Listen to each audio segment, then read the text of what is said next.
This video will walk you through how to do your training exercise for Piktochart. The first thing you'll need to do is open up the assignment sheet itself if you haven't already done that. You are going to be making an eye-catching poster advertising a school event. You get to pick which one of these three you want to advertise. Make sure you include all the criteria that are listed right here, and right now I'm going to show you how to do that. The first thing that you'll need to do is go to Piktochart itself in order to start making your poster. So if you just go and do a Google search, type in Piktochart.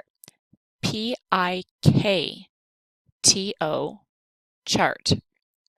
And once you search that, you will get a result like this. And you're going to sign up. Now, because I have already signed up, it's not going to look quite the same on this video as it will for you. If it gives you the option to sign up with Google or log in with Google, please do that.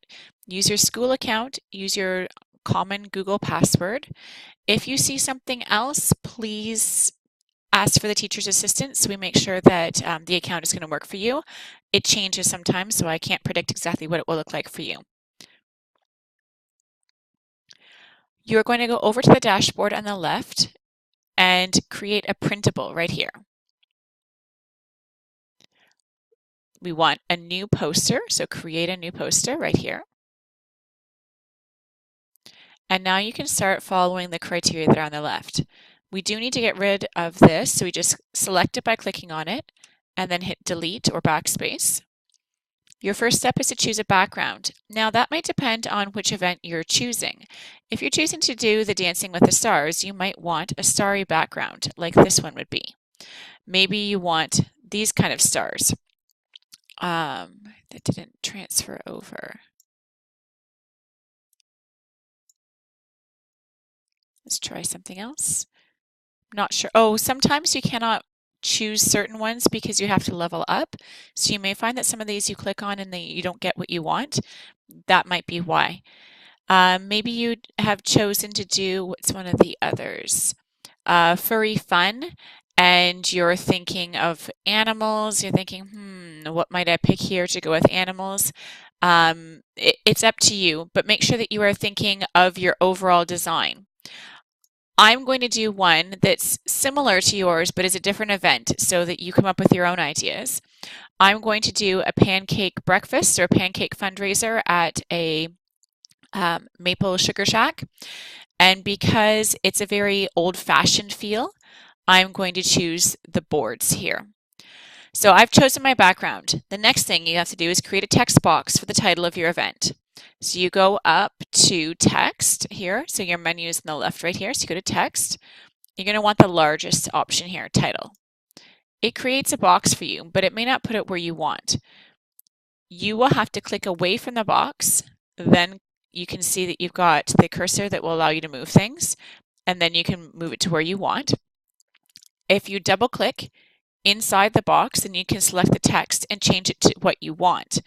I recommend going over and selecting your text like that and do Control C or right click and copy, and then here Control V or right click and paste so that you don't have any spelling errors. My words aren't the same because I'm doing a different event. So I'm typing mine in. You'll be able to copy and paste yours. But then I notice the next thing on this criteria list is that I choose a color for the title that contrasts with the background so it's easy to see. Right now, black on brown is not easy to see. And I need to choose a font style and a color that's going to work with an overall theme. Well, I'm going for the old-fashioned theme. So I'm not going to choose anything bright. In fact, if I look at these super colors, I mean, yellow may stand out, but it's going to look really tacky. It's not going to look like I designed something. I'm going to go with white that pops out very easily. And for a font style, I'm going to look through here to find one that goes with my old-fashioned theme and yet is easy to read. So if I chose one like this, it may look a little old-fashioned because it looks like handwriting, but it's going to be very hard for people to see from a distance. So if I choose instead this one right here, that one still gives it a little bit of that fancier handwriting feel, but is much easier to read. I also need a much larger font. This is a poster. This is not a textbook or something like that, it's got to be something that people notice as they're walking by, so it needs to stand out a lot. Let's go with this one right here. Oh, my text box isn't quite the size I want, and I don't seem to see how to fix that. What I need to do is click off away from it, then click on it. So I no longer have the cursor inside. That's what I was doing. So I clicked away, then I clicked on the box. Now I can drag these out, and I try and do so that it is still centered. Okay, I've got the title. So just to recap that, what we've done so far, we went to backgrounds and selected one that we wanted. Then we went to text, chose a title box, and then when we click on that, that's when we get this menu up here that allows us to change the color, change the font style, and change the font size. And I did so thinking about the impact on the viewer, not just random choices. The next thing on my list, I need to find an image for my poster. There's two ways that I can do this. The easiest way is likely to go into graphics and then photos. There I can search for something because there's a lot of photos in there. Since mine is a pancake breakfast, I'm going to search pancake. And that is actually the easiest thing for me to do. I think I will pick so many choices. Maybe I'll pick one like this. I like the look of that one. Now that I know what size or shape I want to focus on, I'm just going to remember that photo and actually go back up here. I'm going to collapse the photos by clicking on it and click on photo frame. I can choose any of these photo frames to drop my photo into, but one like this is going to cut off my picture. I noticed that there was a focal point that was a little bit further down. I think this might draw the eye better. So I'm going to take that, drag and drop it over here. So I found a photo frame, clicked it, I dragged and dropped it. Then I go back to my photo. It was one with blueberries. Right here. And I'm going to drop that in. There we go. What it did is it cut off my photo a little bit. I can actually double click on it too and adjust where the photo falls within that frame. But when I did that, it didn't work because it cut it off there. So I'm going to go back up here and hit undo because that didn't work quite the way I wanted. I might end up going back and changing my picture a bit because this is a little bit off center. I want this to be really large because that allows the poster to really attract attention.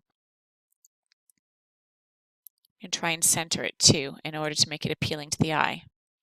There we go. So to recap that, I figured out what shape of photo I wanted, and then that allowed me to pick a good photo frame. You can play around with a whole bunch of different photo frames. If you drag this cursor or this sliding bar, you'll see there's a lot of different options for photo frames in here. I inserted my photo frame, then I dragged and dropped my picture in. I should show you the other way to do pictures.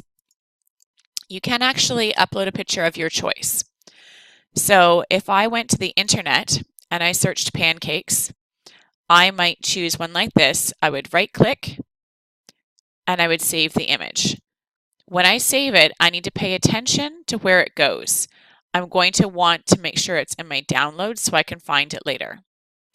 Now, once I've saved them, I can go back to my dashboard here and go to upload it. I think I need to go to browse image and then go to pick the one I want. Let's just try this one and open it. See this pop up? It's letting me know that my image was too big for the free account. So if you're downloading one off the internet, you might run into that. So I'm going to need to go again, download a different image if I really wanted one from the internet instead of from the search tool within this, and then try uploading that. And that one was small enough that it would take it and I could put it in. There's one last thing that I need you to do as part of your requirements, you need to put in a description at the bottom of the other details because I still don't know who, what, where, when, all those sorts of things. So I'm going to go over to text and I'm going to choose another text box. It will give me this to begin with, and this is going to be really annoying. You can't just move it the way you want to. You have to click away from it, then hover over it where you get the cursor that allows you to move, and then you can drag it down. You may want to enlarge it. You won't be able to drag it up and down. Filling the box with text is what will allow you to drag or to size it up and down. Double click inside and select the text. Then you can go back to your assignment and copy and paste in the information. I'm going to show you a few other things so you have an idea of how to do really well in the assignment. If we look at the rubric here, for the media portion of what you're completing, if you've met the design criteria, as in all these check boxes, if you've gotten every single one, you've gotten to a level 2. If you miss a couple of these, then you end up in the level 1. Your level 2, the only difference between that one and the level 3 is that your choices might seem a little random, or maybe the text should be enlarged because you've got a lot of empty space in your poster. So if you'll see mine right here, I made that text up here really big. If it was smaller, if I had something like this, that would be a level 2. Nobody's going to see that as they're walking by. You want the poster to grab people's attention. Level 3, you've met all of these things in the checklist, but you also gave a sense to the design criteria. For example, you might have been going with the old feel the way I was. If I'm not sure which one of your design options would fit that, but there seemed to be some sort of theme to it. It wasn't lime green on top of brown or any random color choices like that. And it all created an appealing design.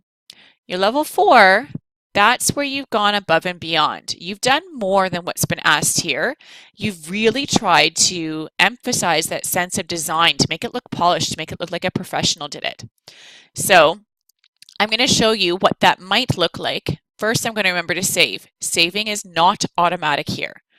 I also wanted to show you that you can, by using this tool down the bottom, make it a little bit smaller so you can see the whole thing.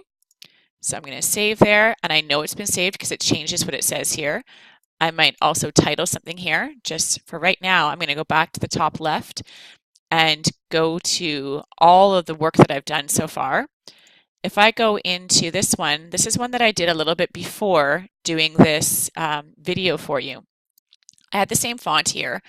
When I went to do the smaller text a little bit further down, I didn't use quite the same font. I made sure it was still bold and it still had easy to read lines, so it kind of blended. But I thought in smaller version, that fancier one would be a little bit harder to read. So I lined up the fonts, but I didn't make them identical. I also inserted shapes here. And you'll see that there's an overall warm feel with the earth tones that we've got going on. I inserted shapes by going to Shapes and Icons up here, and I searched leaf, and I got the maple leaf because maple syrup, maple leaves, you know. I did originally insert them as black. So if I take this and I click and drag it in, I did that, but I found when I previewed it, which by the way you can do by going up here, the black really grabbed my attention and I wanted the text to get the most attention. So after rotating it by using this tool here, I made sure I selected it so I could get this menu up here. And I went to color. I didn't quite want one of these. I wanted something a little different. So I had to go to this tool right here.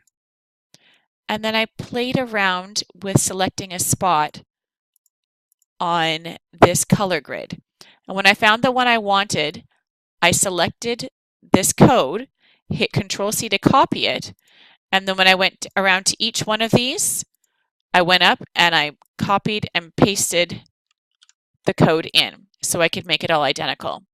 In order to get the trees at the bottom, I did the same sort of thing. I searched tree, found one that looked like it could be a maple tree, and then I put it in the background. So if you're looking for that level wow, those are the sorts of extras that you can put in. But overall, what you must have are the items on this checklist. Last thing I want to draw your attention to is that you are getting marked on the writing. If you copy and paste it in, but you still manage to make some errors, that's a level 1. If you copy and paste it in, so it's very easy to read, and there's no typos, you've got the level 2. If you've made some changes to make it a little bit easier to read or to increase the audience interest, then that's where you get the higher level.